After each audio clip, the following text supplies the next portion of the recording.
আমরা একটু দুঃখ প্রকাশ করছি, শুরুতেই দেরি হয়েছে আমাদের কিছুটা আজকে প্রেজেন্টটা শুরু করতে। আজকে আমরা মূলত কথা বলবো হচ্ছে চৈত্র সংক্রান্তি এবং বাংলা নববর্ষের উৎসব নিয়ে। আপনারা জানেন পাহাড় এবং সমতলে জাতিগোষ্ঠীদের বর্ষবরণ উৎসব বাংলাদেশের একটা বড় উৎসব। আসলে এইবারই প্রথম সরকারের পক্ষ থেকে এই উৎসবকে ঘিরে নানা রকমের আয়োজন করা হবে। এই বিষয়ে আজকে কথা বলবেন পার্বত্য চট্টগ্রাম বিষয়ক উপদেষ্টা সুপ্রদীপ চাকমা এবং সংস্কৃতি বিষয়ক উপদেষ্টা মোস্তফা সরোয়ার ফারুকী। আমি শুরুতেই পার্বত্য চট্টগ্রাম বিষয়ক উপদেষ্টাকে কথা বলার জন্য অনুরোধ জানাচ্ছি। আচ্ছা, আমরা কি প্রশ্ন নিয়ে কথা বলবো নাকি আমি লিখেই বলবো? কথা বলতে আগে আপনি একটু ব্রিফ করে দেন, তারপর প্রশ্ন। আগে আপনি বলুন, হাইলাইট। আচ্ছা, আমি বলবো। আচ্ছা, ঠিক আছে। আমি এই সরকারকে ধন্যবাদ দিতে চাই একটাই কারণে। আগে আমাদের এই যে 13 তারিখ চৈত্র সংক্রান্তি যেটা ছিল, ওইটা ছিল অপশনাল হলিডে। ওইটা এখন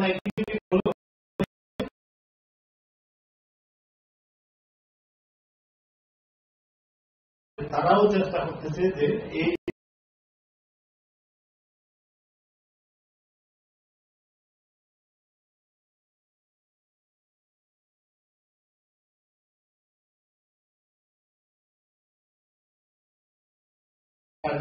একদম রব ভাব যে আমাদের সাম্প্রদায়িক সম্প্রীতি থেকে শুরু করে সব দিক থেকে পাহাড়ি বাঙালি সবাই যারা আছে ওখানে একসাথে কাজ করতেছে এবং আনন্দটা ঘরে ঘরে পৌঁছে সবার মনে পৌঁছে সেভাবেই কাজ করতেছে। এখন আপনারা দেখুন যে এখন পার্বত্য এলাকায় যেখানেই যান মানে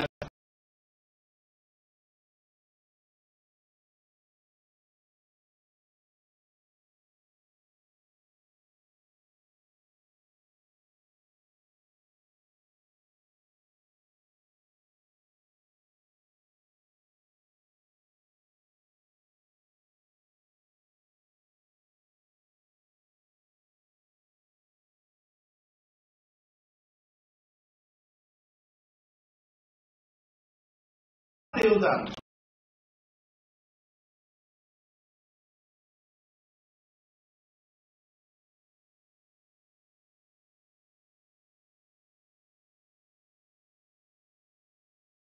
যতটুকু পারি আমরা এই যে এই অনুষ্ঠানগুলি করার জন্য বিভিন্নভাবে সাহায্য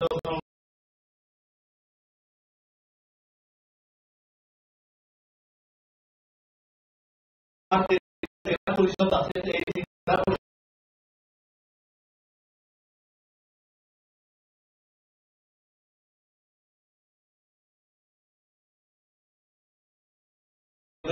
ডিস্ট্রিক্ট অ্যাডমিনিস্ট্রেশন আছে, তাদেরকেও আমি 150 করে আমি 450 খাদ্য দিয়েছি পার্বত্য এলাকায়, যেন তারা কখনো ভোট না করে, যেন কখনো মনে না করে যে সরকার পার্বত্য এলাকা থেকে বিচ্ছিন্ন।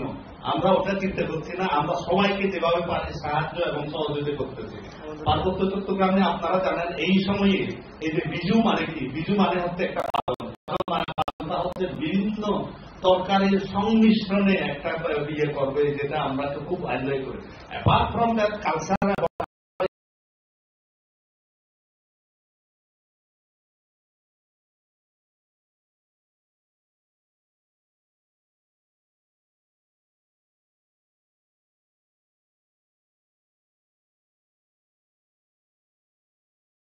এরপরে নববর্ষ যেন আমাদের সবার ভালোভাবে আছে সেভাবেই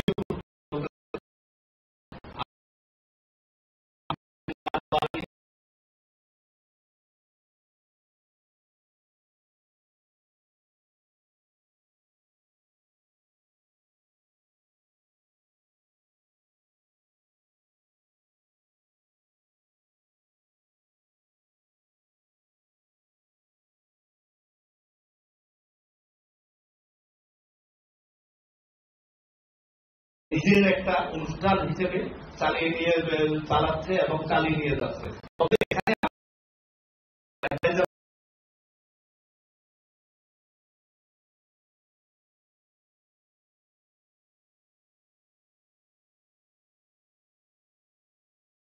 আমি ধন্যবাদ জানাই আমার প্রিয় এই যে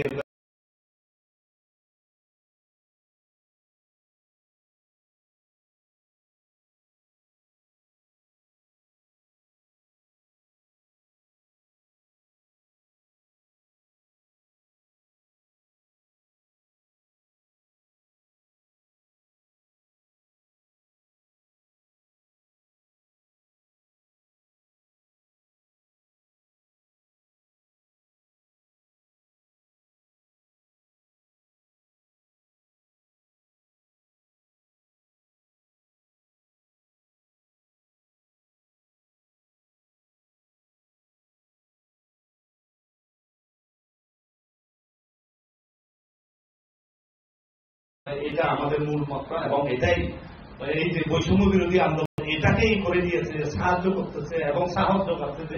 একসাথে আমরা থাকবো এবং বাংলাদেশের স্বপ্নতা এভাবে আমরা নিজেদের কাছে এবং বিশ্বের কাছে তুলে ধরতে চাই।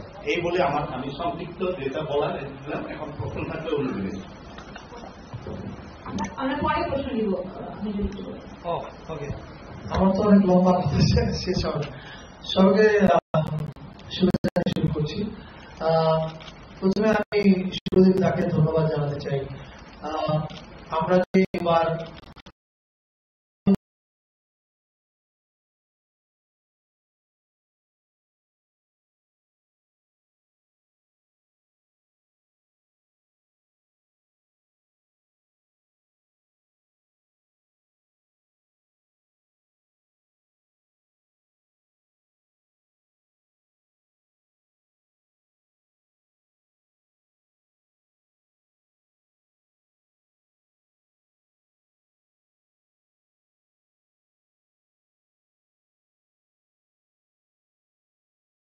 ফ্ল্যাগশিপ প্রোগ্রাম আমাদের নতুন বছরে, সেগুলো বলার আগে অল্প কিছুক্ষণের জন্য অল্প কথায় আমাদের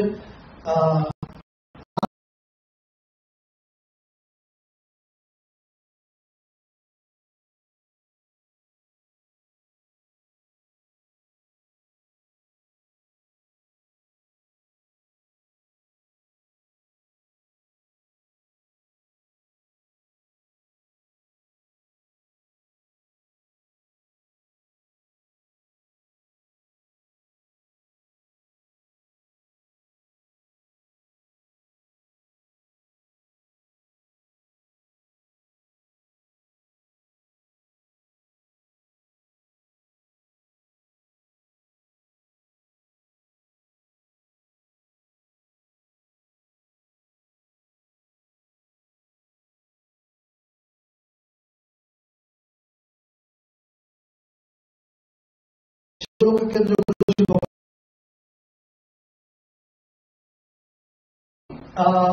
নতুন বছরের যে অনুষ্ঠান এবং চৈত্র সংক্রান্তি, সেখানে আপনারা দেখেছেন যে আমরা সকল জাতি গোষ্ঠীকে একসাথে নিয়ে এক জায়গায় উৎসব করার চেষ্টা করছি। এটার মূল কারণ ওই একই জিনিস, কালচারাল ইনক্লুসিভনেস। বাংলাদেশ আমাদের শক্তি এবং সৌন্দর্য হচ্ছে আমাদের বৈচিত্র্য, এবং এই বৈচিত্র্যটাকে আমরা সেলিব্রেট করতে চাই। এটা দ্যাট ইজ আওয়ার ফিলসফি। এবার যদি আমরা প্রোগ্রামের তালিকার কথা বলি, এবারে চৈত্র সংক্রান্তি, আসলে আপনারা জানেন যে ট্র্যাডিশনালি বাঙালিরা চৈত্র সংক্রান্তি পালন করত, এবং আমাদের যে অন্যান্য জাতিগোষ্ঠী যারা আছে, চাকমা, মারমা, গারো, যত জাতিগোষ্ঠী আছে, তাদের প্রত্যেকের আসলে মূল অনুষ্ঠানটা চৈত্র সংক্রান্তিকে ঘিরে হয়। ফলে আমাদেরও এবারের জাতীয় উৎসবগুলো চৈত্র সংক্রান্তি থেকে শুরু হচ্ছে। চৈত্র সংক্রান্তি উপলক্ষে আমাদের শিল্পকলা একাডেমির আয়োজনে দেশের 12টা জেলায় সাধু মেলা হচ্ছে। সেখানে সাধু সঙ্গ হবে এবং আধ্যাত্মিক গান অনুষ্ঠান হবে। এছাড়া চৈত্র সংক্রান্তি উপলক্ষে ঢাকা শহরে শিল্পকলা একাডেমির আয়োজনে একটা কনসার্ট হচ্ছে সোহরাওয়ার্দী উদ্যানে। এই কনসার্টটা আমরা আশা করব অনেক বড় একটা কনসার্ট হবে, অনেক মানুষ অংশগ্রহণ করবে। সেখানে গান গাবে হচ্ছে, এখানে ইনক্লুসিভিটির ব্যাপার থাকবে। গান গাবে F minor Garo band, Larang Marma band, Imam Tripura band, unity Khasia band, invocation Chakma band. এছাড়া বাঙালিদের মধ্যে থেকে থাকছে Miles, Warfaze, Vikings, avoid Rafa, দলসুর, লালন ও সুনফ্রি। এটা হচ্ছে চৈত্র সংক্রান্তির বড় অনুষ্ঠান ঢাকার। চৈত্র সংক্রান্তিতে ঢাকায় আরেকটা বড় অনুষ্ঠান হবে, সেটা হচ্ছে নবপ্রাণ আন্দোলনের উদ্যোগে শিল্পকলা একাডেমিতে দিনব্যাপী থামা নৃত্য, গান, ভিডিও প্রদর্শনী এবং সন্ধ্যায় বাউল ও ফকিরি গান।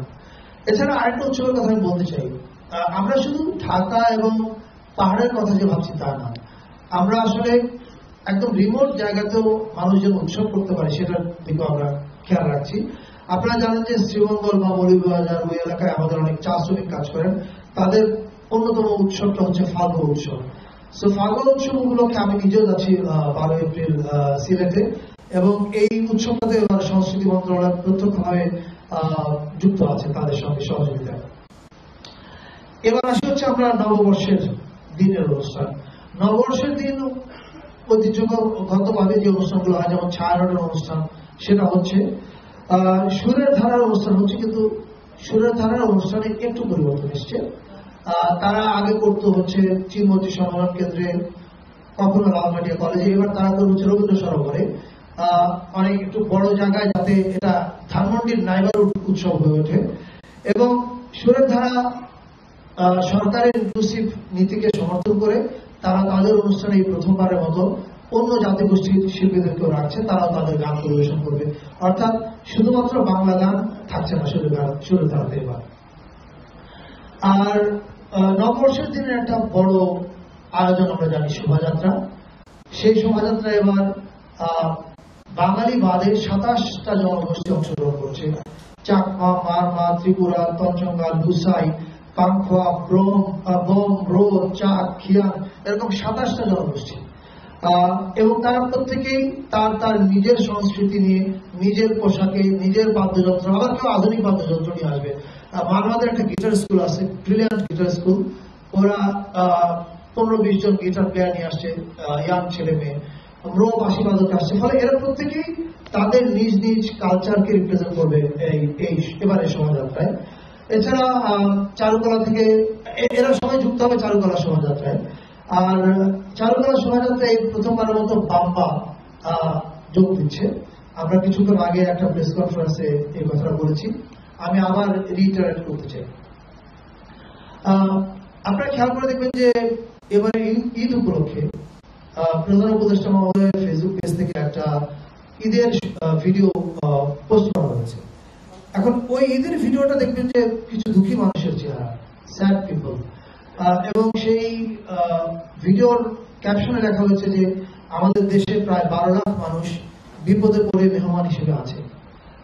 ওই ভিডিওটার থিম ছিল এরকম যে এই মানুষেরা ওয়েট করছে, আমরা যখন সেলিব্রেট করছি আমাদের ঈদ, আমরা যেন মনে রাখি যে এই মানুষেরা ওয়েট করছে তাদের দেশে ফিরে ঈদ সেলিব্রেট করা। এটাই মনে করি যে আপনি অন্য মানুষের, নিপীড়িত মানুষের ব্যাপারে কি বোধ করেন, এটা কিন্তু আপনার সংস্কৃতির পরিচয়। আমি মনে করি যে আমরা প্রধান উপদেষ্টা মহোদয় এটা ওনার পেজে শেয়ার করার মাধ্যমে এই সিগন্যালটা এবং এই বার্তাটা দিয়েছেন যে মানুষ নিপীড়িত, আমাদের আনন্দ বা উৎসবের দিনে যেন আমরা তাদেরকে ভুলে না যাই। এবারে শোভাযাত্রা যেটা হবে আমাদের চারুকলা থেকে যেটা বেরোবে, সেখানে প্রথমবারের মতো বাম্বা যোগ দিচ্ছে। বাম্বা মানে আমরা জানি যে রক মিউজিশিয়ানরা, এবং তারা যোগ দিচ্ছে একটা কজকে তারা এবার হাইলাইট করতে চায়। সেটা হচ্ছে, আপনারা জানেন যে প্যালেস্টাইনে একটা বড় ধরনের গণহত্যা সংঘটিত হচ্ছে। বাম্বা প্রায় 200 গিটারিস্ট নিয়ে আসবে এবং তারা আহ্বান জানিয়েছে ঢাকা এবং ঢাকার আশেপাশে যত গিটার প্লেয়ার, রিদম প্লেয়ার, তারা প্রত্যেকে যেন তাদের সঙ্গে যোগ দেয়। এবং তারা আহ্বান জানিয়েছে আপনারা একটা প্যালেস্টাইনের ফ্ল্যাগ নিয়ে আসবেন এবং রক মিউজিশিয়ানরা একটা গান গাবে। আপনারা জানেন সেই গানটা from the river to sea Palestine will be free. So তারা মানবতার, মানে আমরা আমাদের উৎসবে, এই নববর্ষের উৎসবে আমরা যেন ভুলে না যাই যে পৃথিবীতে একটা বড় গণহত্যা চলছে। আমি বাংলাদেশের রক মিউজিশিয়ানদেরকে ধন্যবাদ জানাই এ ধরনের একটা মানবিক কজকে এবারে শোভাযাত্রার অংশ করে তোলার জন্য। এছাড়া বিকেলবেলা মানিক পে এভিনিউতে একটা কনসার্ট আছে। এটাতে আমাদেরকে সহযোগিতা করছে শিল্পকলা একাডেমি, আয়োজন করছে, সহযোগিতা করছে ঢাকা সিটি কর্পোরেশন উত্তর। এই কনসার্টটার পরে সন্ধ্যা 7টায় একটা ড্রোন শো, যে ড্রোন শোটা আয়োজিত হচ্ছে চীন দূতাবাসের সহযোগিতায়। এটা বাংলাদেশে আমার ধারণা খুব এক্সক্লুসিভ একটা জিনিস হবে। সেখানে আপনারা, এটার থিম হচ্ছে নতুন বছর নতুন বাংলাদেশ। ফলে আপনারা সেখানে জুলাইকে দেখতে পাবেন, নববর্ষকে দেখতে পাবেন এবং পৃথিবীটাকেও দেখতে পাবেন। এবং এই ড্রোন শোটা খুবই আকর্ষণীয় কিছু হবে বলে আমরা বিশ্বাস করি। আমরা চীনা দূতাবাসকে ধন্যবাদ জানাতে চাই এই ড্রোন শোটা সম্পূর্ণ তাদের খরচে আয়োজন করবার জন্য। এর বাইরে আমাদের বাংলা একাডেমিতে পয়লা বৈশাখে মেলা হচ্ছে বিসিকের আয়োজনে। আমরা শিল্প মন্ত্রণালয়কে ধন্যবাদ জানাই এই আয়োজনটাতে আমাদেরকে সাহায্য করার জন্য। এছাড়া বাংলাদেশের 30টা জেলায় বৈশাখী লোকনাট্য উৎসব হচ্ছে, 12টা জেলায় নববর্ষ উপলক্ষে অ্যাক্রোবেটিক শো হচ্ছে, 15 দিন ব্যাপী বৈশাখী মেলা করছে বাংলাদেশ লোক ও কারুশিল্প ফাউন্ডেশন। আর এর বাইরে আমাদের যে পাহাড়ে এবং সমতলে অনেকগুলো নৃগোষ্ঠী সেল আছে, এই সেলগুলো মেলা এবং উৎসবের আয়োজন করছে, এগুলো আমি আলাদা করে উল্লেখ করলাম না। আজকে থেকেই মিরপুরের বৌদ্ধ বিহারে উৎসব শুরু হচ্ছে 5টা ভিন্ন জাতিগোষ্ঠীর, সেখানে আজকে সুপ্রদীপদা থাকছেন, আগামীকাল আমি যাব। এরকম সারাদিন, এছাড়া রাঙামাটিতে মেলা চলছে, বান্দরবনে চলছে। ফলে আমি মনে করি এবারের উৎসবে, এবারের নতুন বছর এবং চৈত্র সংক্রান্তিতে আমরা সবাই মিলে এক হয়ে একটা নতুন বাংলাদেশ হয়ে ওঠার চেষ্টা করছি। এটাতে আমরা সবাইকে আরো যোগ দিতে আহ্বান জানাই এবং সাংবাদিক ভাই বোনদের আপনাদেরকে ধন্যবাদ, আপনারা আমাদের কথাগুলো প্রচার করার জন্য আপনারা অনেক পরিশ্রম করেন। Thank you all. আপাতত আমার আর কিছু বলবো না, প্রশ্ন থাকে পরে উত্তর। আমরা একটু সময়ের সংকটে আছি, তো শুধু 5টা প্রশ্ন নেব এবং এই বিষয়ের উপরই নেব। আর আপনারা যিনি প্রশ্ন করবেন তার নাম বলবেন, প্রতিষ্ঠানের নাম বলবেন, কার কাছে প্রশ্নটা করতে চান সেটা একটু জানাবেন।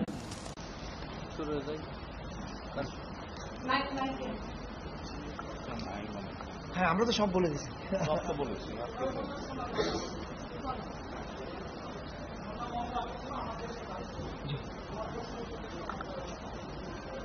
একটু মাইক্রোফোন দিলে শুনতে সুবিধা হবে।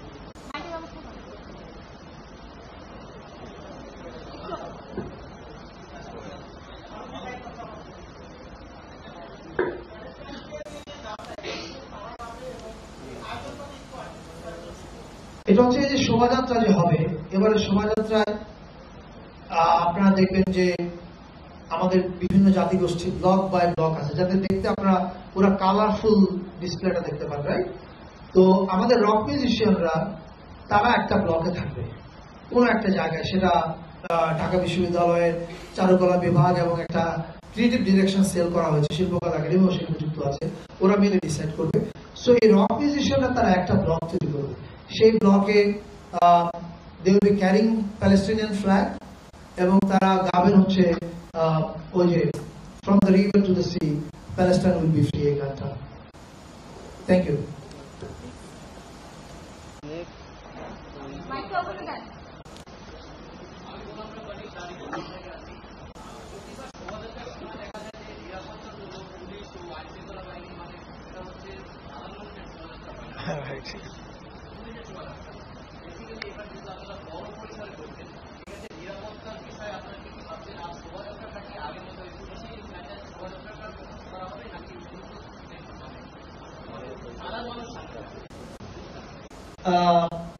এবারে শোভাযাত্রাটা প্রথমত আগের যে কোনো বারের চেয়ে আলাদা হবে, এ বিষয়ে কোনো সন্দেহ নাই।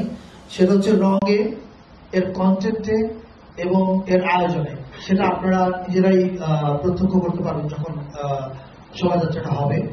আর নিরাপত্তার ক্ষেত্রে গতকালকে আমাদের আইনশৃঙ্খলা কমিটির একটা মিটিং ছিল স্বরাষ্ট্র উপদেষ্টা জাহাঙ্গীর ভাইয়ের সভাপতিত্বে, সেখানে বিস্তারিত আলোচনা হয়েছে এবং আমরা মনে করি না যে নিরাপত্তার কোনো ঝুঁকি আছে। এই বিষয়ে পুলিশ, সেনাবাহিনী এবং অন্যান্য যারা আছেন তারা সক্রিয় আছেন। আর আপনি যেটা ইঙ্গিত করেছেন আমি বুঝতে পারছি যে আগে দেখা যেত যে মনে হচ্ছে র্যাবের মিছিল হচ্ছে, এবার ভিজুয়ালি আপনার র্যাবের মিছিল হবে এরকম দেখবেন। আপনারা ছবিটা যে তুলবেন সেই ছবিতে আপনারা বাংলাদেশের বিভিন্ন রং দেখতে পাবেন, এটা আশা করা যায়। Thank you. আমার একটি প্রশ্ন ছিল এই পাশে। আমি একই টেলিভিশনে কাজ করি, আমার নাম সাজ্জাদ হোসেন অটো। মূলত হচ্ছে বিগত যত শোভাযাত্রা ছিল সেখানে ইসলামিক দল বা ইসলামিক যে মানুষগুলো আছে তাদেরকে হচ্ছে বাদ দিয়ে হতো বা তারাও আসতো না। এবার কি তাদের নিয়ে কোনো ধরনের প্ল্যান আছে কিনা আপনার? আর একটি প্রশ্ন হচ্ছে যে এবার এটিতে হচ্ছে লোক সংস্কৃতির সাথে অনেক বেশি সম্পৃক্ত, তাহলে আপনাদের পরিকল্পনা কি তাদের লোক সংস্কৃতি আনার কোনো ধরনের পরিকল্পনা আছে কিনা? Thank you for the question. Yes, এই নববর্ষ শোভাযাত্রা এটা তো মানে মধ্যবিত্তদের চালু করা, রাইট? কিন্তু এটা ট্র্যাডিশনাল ছিল চৈত্র সংক্রান্তি এবং এটার সঙ্গে ফসল সম্পর্কিত ছিল। কিন্তু যে কোনো ভাবে আমাদের শোভাযাত্রা এগুলো কখনো স্থান পায়নি। আমরা আগের কিউরেশন গুলো কিভাবে হতো এটা আমি জানি না, আমি মন্তব্য করতে চাই না। তবে এবার শোভাযাত্রায় কৃষক একটা বড় থিম হিসেবে থাকবে, একটা সেগমেন্টে কৃষক, একটা বড় থিম হিসেবে থাকবে। আর ইসলামী দলগুলো এটার ক্ষেত্রে আমরা বলি যে আপনারা খেয়াল করে দেখবেন যে আমরা যখন অল ইনক্লুসিভ বলছি আমরা তখন ইসলাম, বৌদ্ধ, হিন্দু, মুসলমান, বৌদ্ধ, হিন্দু সবার কথা বলছি। এই শোভাযাত্রায় আপনার পার্টিকুলার প্রশ্নের কারণ আমি জানি, কারণ মুসলমানদেরকে নানাভাবে ভিলিফাই করা হয়েছে এর আগে। আমরা আপনাদেরকে নিশ্চিত করতে পারি এই ভিলিফিকেশন আর চলবে না এই নতুন বাংলাদেশে, এটা বন্ধ। এবং দ্বিতীয় কথা হচ্ছে যেটা তারা অংশগ্রহণ করবে কিনা। আপনি জানলে খুশি হবেন যে আমাদের যে নববর্ষের প্রস্তুতি সভা হয়েছে সেই প্রস্তুতি সভায় এই প্রথমবারের মতো ছায়ানট, সুরের ধারা, আবার ওদিকে বাম্বা, সাইমন শিল্প গোষ্ঠী, BNP, Jamaat Islami, NCP, everybody participated, which is a clear sign যে আমরা একটা অল ইনক্লুসিভ বাংলাদেশের দিকে আগাচ্ছি। Thank you. আমি যুগান্তরে কাজ করি। আমার প্রশ্নটি হচ্ছে যে আমরা দেখতে পাচ্ছি যে এবার ইনক্লুসিভ সবাইকে নিয়ে শোভাযাত্রা হচ্ছে এবং নববর্ষের যে আয়োজনগুলো হচ্ছে।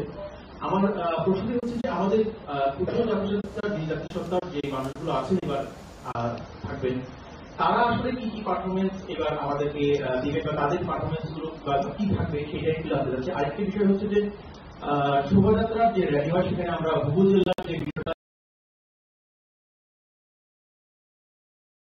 বিষয়গুলো আছে সেই জায়গাতে আসলে কোনো নিষেধাজ্ঞা বা কোনো পরিবর্তনের বিষয়গুলো আছে কিনা? ধন্যবাদ।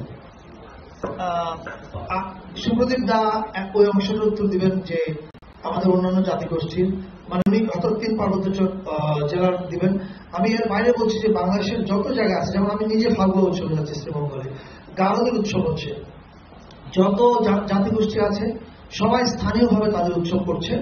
পাশাপাশি তারা ঢাকায় যে শোভাযাত্রা, কেন্দ্রীয় শোভাযাত্রাটা হচ্ছে যেটা ঢাকা বিশ্ববিদ্যালয় চারুকলা থেকে বেরোয় সবসময়, ওই উৎসবে ওই শোভাযাত্রাতে যোগ দিচ্ছে। আর আরেকটা কি প্রশ্ন করেছিলেন ভাই? উপজেলা এই কথাটা এসেছিল, আমরা স্পষ্ট বলেছি এবং ঢাকা বিশ্ববিদ্যালয় প্রত্যেকে বলেছেন যে এটা একটা বিরক্তিকর জিনিস, এটা মানে শোভাযাত্রার সৌন্দর্য সবভাবে হানি করে। আমরা এটা চাই না এবং আমি নিশ্চিত ঢাকা বিশ্ববিদ্যালয় আগামীকাল তাদের প্রেস কনফারেন্সে এটা পরিষ্কার করে বলবে। এবং এখানেও যারা শুনছেন তাদের প্রতি আহ্বান, প্লিজ এই বিরক্তি নিয়ে আপনারা এসে এত সুন্দর শোভাযাত্রাটা আমরা নষ্ট না করি। এবারে শোভাযাত্রার দিকে সারা দুনিয়া তাকিয়ে আছে, আসুন আমরা একটা সুন্দর শোভাযাত্রা সবাইকে দেখাই। আর তাদের একটু ওই 3 পার্বত্য জেলায় কি আয়োজন হচ্ছে মানে 3 পার্বত্য জেলায় দেখুন, একটু বলেও ছিলাম যে ইয়েগুলি কিন্তু কাস্টমারাইজ গেমস বলেন এবং অন্যান্য যা কিছু আছে, এই যে মারমাদের যে ইয়েটা আছে, পানি খেলা যেটা আছে, আপনারা চাইলেই যেতে পারেন ওখানে 18 এবং 19 তারিখ। একটা মিস্টেক হচ্ছে সেটা হচ্ছে মানে শোভাযাত্রায় যারা অংশগ্রহণ করবে তারা কি করবে? আচ্ছা, এটা সিক্রেট। আচ্ছা, এটা অনুমতি পাচ্ছি না আর কি। তারপরে নিমন্ত্রণ দিয়ে রাখতেছি যে 18 এবং 19 তারিখ বান্দরবনে আমাদের যে মারমাদের ট্রেডিশনাল যে পানি খেলা হয় সেটা হচ্ছে বান্দরবনে 18 তারিখ, 19 তারিখ হবে রাঙ্গামাটিতে, তারাই করবে। আর 12 তারিখ আপনারা চাইলে পানছড়ি যেতে পারেন, ওখানে হাজার হাজার লোকজন একসাথে ফুল বাসাবে পানছড়িতে। এটা হচ্ছে সাধারণত ওইটা খুব গর্জিয়াসলি হয়, আপনারা চাইলেই একটা ফটোশুট নিতে পারেন। আপনারা এছাড়া অন্যান্য জায়গায় হবে, রাঙ্গামাটিতে বেশ ভালোভাবে হবে, বান্দরবনেও খুব ভালোভাবে হবে, খাগড়াছড়ি সদরে অনেক ভালোভাবে হবে। আপনারা ফুল বাঁচানোটা একটু দেখে আসেন, 2টা আপনি রেখে দেন, কাজ দেবে ভবিষ্যতে। Thank you. আমি আরেকটু যুক্ত করে জানার সঙ্গে যে ফুল ভাসানোর কথা বলবো 12 তারিখে। আজ কিছুক্ষণ পরে আমার সঙ্গে তথ্য সচিব মহোদয়ের মিটিং আছে। সেই মিটিং এ আমরা কোন কোন অনুষ্ঠানগুলো প্রচার করা যায় আমাদের কাছ থেকে ওনারা আমাদের পরামর্শটা শুনতে চাচ্ছে। তো সেখানের মধ্যে কিন্তু আমরা এই 12 তারিখে যে পানছড়িতে অনুষ্ঠান ইয়েটা হয় সেটা আমরা ইনক্লুড করতে বলবো, কারণ এটা খুব এক্সক্লুসিভ অনুষ্ঠান। আর দাদা 18 তারিখে আপনাদেরকে যে অনুষ্ঠানে দাওয়াত দিয়েছেন ওই অনুষ্ঠানে সুপ্রদীপ দা নিজে থাকছেন, কিন্তু উনি ষড়যন্ত্র করে আমাকে 17 তারিখের অনুষ্ঠান দিয়েছেন, কিন্তু আমি হাল ছাড়ছি না, আমি 18 তারিখে থেকে যাবো ওই অনুষ্ঠানটা দেখার জন্য। আর তো কোনো প্রশ্ন নাই।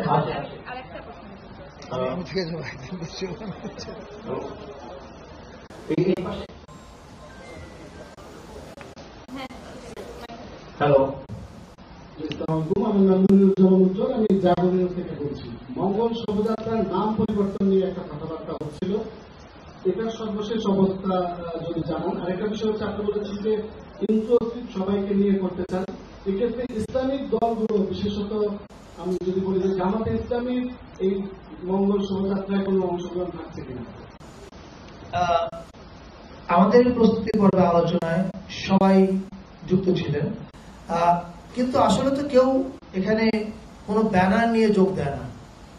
আপনারা যদি ট্র্যাডিশনালি দেখেন, কোনো নির্দিষ্ট দলের ব্যানারে কেউ যোগ দেয় না, ফলে আমার মনে হয় না যে দলের ব্যানার নিয়ে কেউ যোগ দিবে। কিন্তু আমি নিশ্চিত এবারের উৎসব সবার অংশগ্রহণে হবে। আরেকটা প্রশ্ন কি ছিল, মঙ্গল শোভাযাত্রার নাম কি হবে?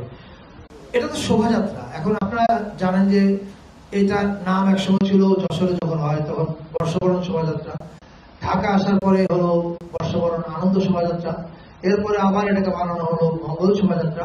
তো এবার কি হবে এই বিষয়ে ঢাকা বিশ্ববিদ্যালয় তারা আলোচনা করছে, তারা সিদ্ধান্ত নিয়ে আগামীকাল জানাবে। Thank you.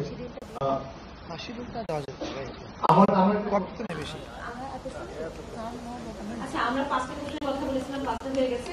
পুরো প্রোগ্রামের যে শিডিউলটা আছে এটা আপনাদেরকে দিয়ে দেওয়া হবে। আমি আমাদের যে চিফ অ্যাডভাইজারের পেজটা আছে সেখানে একটা আমার একটা প্রশ্ন ছিল। আমরা আচ্ছা আরেকটা আচ্ছা, ওই আমি যেটা বলতে চাচ্ছি সেটা হচ্ছে যে গতকালকে বরিশালে একটা মন্দিরে একটা নাট্য অনুষ্ঠান ছিল, সেটা পুলিশ বন্ধ করে দিয়েছে যে পরীক্ষার অজুহাতে। যে আমরা কিন্তু বলেছিলাম আজকের টপিকটা শুধু অবশ্যই বলতেছি, সেটা হচ্ছে যে এইরকম ভাবে বাংলাদেশে একটা সরকার বা মন্ত্রণালয়ের উদ্যোগে অনুষ্ঠান আয়োজন করা। এখন যেহেতু চৈত্র সংক্রান্তি এবং পয়লা বৈশাখ একটা সাধারণ মানুষের প্রোগ্রাম, সেখানে বিভিন্ন জায়গায় আঞ্চলিক এবং স্থানীয় সংগঠনরাও আয়োজন করে এবং সংস্কৃতি মন্ত্রণালয়ের অনুদান প্রাপ্ত অনেকগুলো সংগঠনও আছে। তো এক্ষেত্রে কি মন্ত্রণালয়ের কোনো নির্দিষ্ট কোনো ধরনের কোনো নির্দেশনা আছে কিনা যে ওই সংগঠনগুলো কিভাবে বৈশাখ উদযাপন করবে, এই ধরনের কোনো নির্দেশনা আছে কিনা? আপনারা জানেন যে সাধারণত মন্ত্রণালয় বিভিন্ন জেলায় যে পরিমাণ অর্থ বরাদ্দ দেয় এবং উপজেলায় আমরা এবার সেটা দ্বিগুণ করেছি। আর আমরা বলেছি যে আপনারা আপনাদের স্থানীয় সংস্কৃতিকে তুলে ধরেন, এছাড়া আমাদের আর কোনো নির্দেশনা নেই। ওনারা কি গান গাইবে, কি কবিতা বলবে, সম্পূর্ণই ওই স্থানীয় জেলার ব্যাপার। Thank you. Thank you.